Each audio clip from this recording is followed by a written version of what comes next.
I'm Madison Kasper. And I'm Jonathan Poe. Welcome to Mako Media Evening News.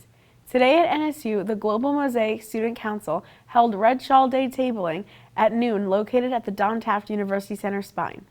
At 5 p.m., Student Events and Activities Board hosted Fusion Fest Explore Beyond Borders at the Flight Deck Backyard.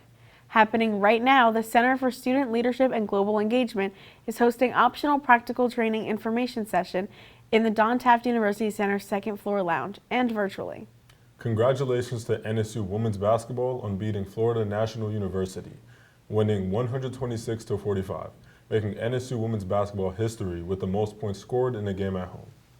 NSU women's soccer will be the host for the NCAA Division II South Region Tournament.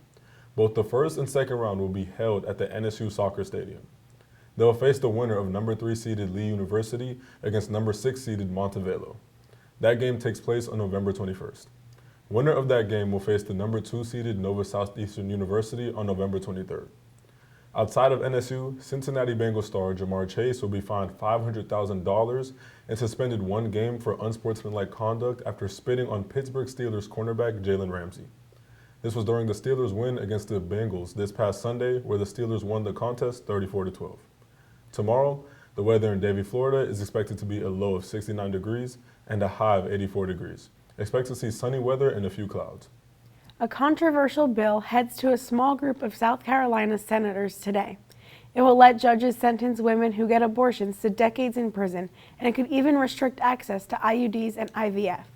This is just the first step in a long legislative process, but if it moves forward, it could become the toughest abortion law in the country. The House has overwhelmingly approved a bipartisan bill requiring the Justice Department to release all of its case files on convicted sex offender Jeffrey Epstein. The vote wasn't even close, 427-1, with Louisiana Republican Clay Higgins being the only lawmaker to vote against it. Internationally, Mexico's president said she will not allow U.S. strikes on cartel operations inside Mexico.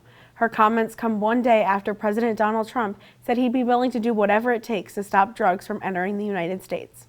See you tomorrow with more updates. Have a great night.